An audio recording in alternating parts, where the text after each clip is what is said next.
Go by James Welding Johnson.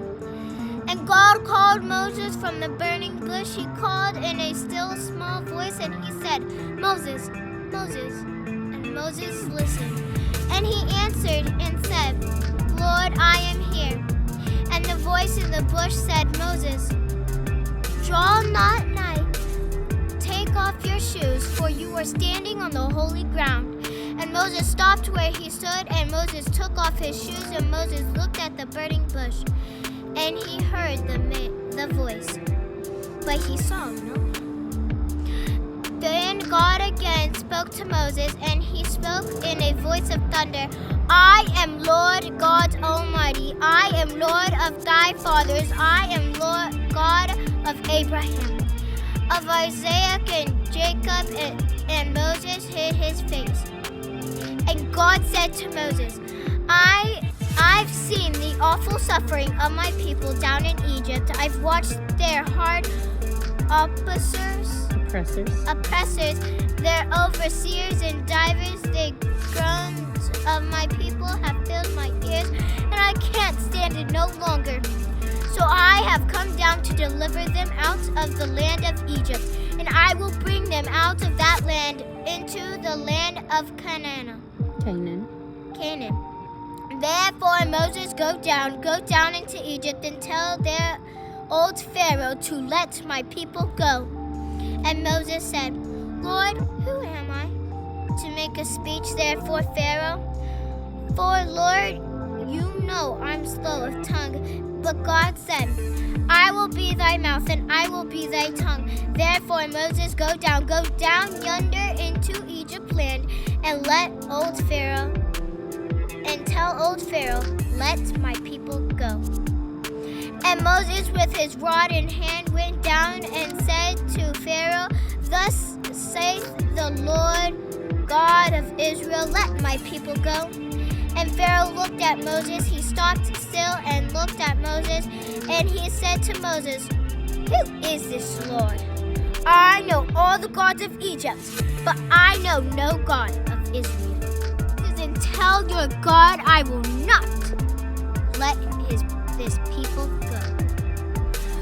Poor old Pharaoh, he knows all the knowledge of Egypt, yet he never knew the one and the living God. Poor old Pharaoh, he's got all the power of Egypt, and he's going to try to test his strength with the might of the great Jehovah, with the might of the Lord God of hosts, the Lord mighty in battle. And God, sitting up high in his heaven, laughed at poor old Pharaoh. And Pharaoh called the overseers, and Pharaoh called the drivers, and he said, Put heavier burdens still on the backs of Hebrews' children.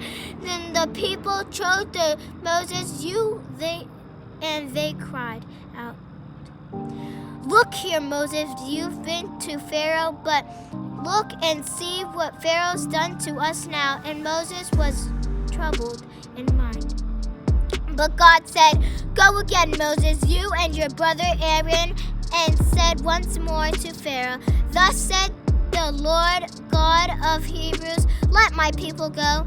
And Moses said to Aaron, with their rods in hand, worked many signs and wonders, and they worked wonders too.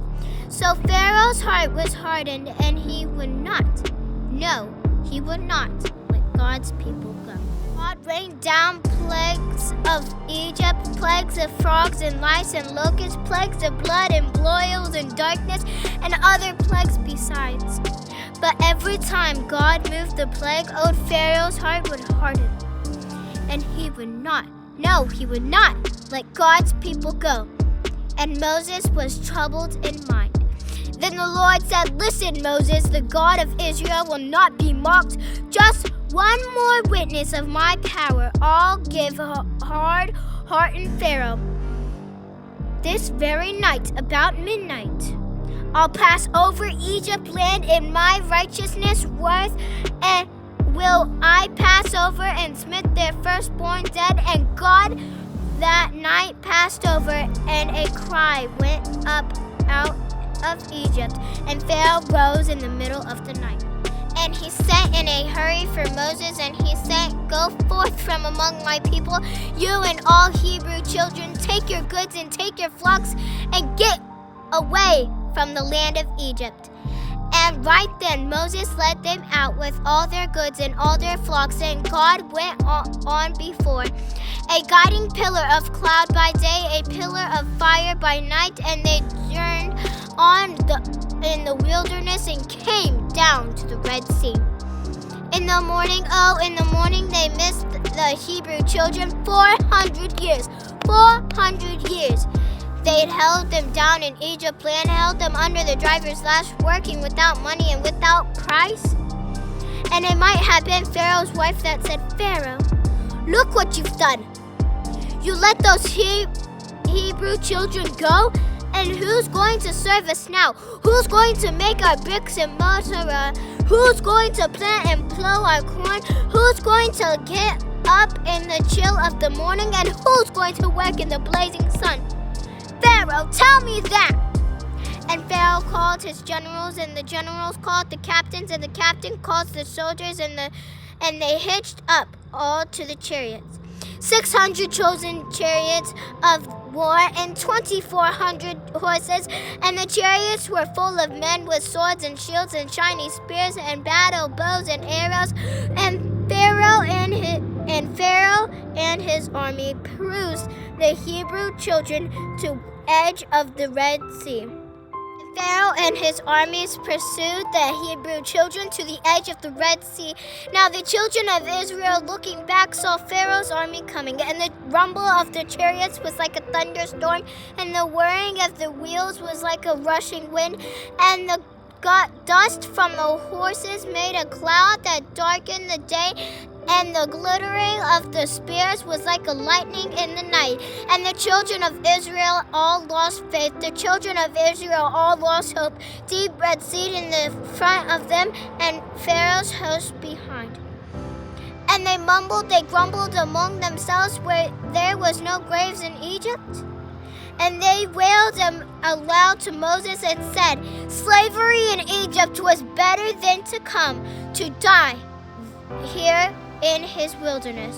But Moses said, stand still, and see the Lord's salvation, for the Lord God of Israel will not forsake his people. The Lord will break the chariots, the Lord will break the horsemen, he'll break great Egypt's sword and shield, the battle bows and arrows. This day he'll make proud Pharaoh, you know, who is the God of Israel.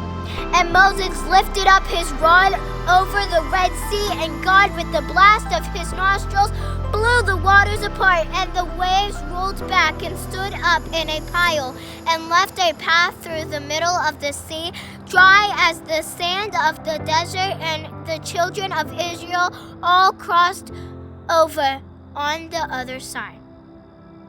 And when Pharaoh saw them crossing dry, he dashed on it in behind them. Old Pharaoh got about halfway across, and God unlashed the waters, and the waves rushed back together, and Pharaoh and all his army got lost, and all his host got drowned, and Moses sang, and Miriam danced. And the people shouted for joy, and God led the Hebrew children on till they reached the promised land. Listen, all you sons of Pharaoh, who do you think can hold God's people when the Lord God himself has said, "Let my people go"?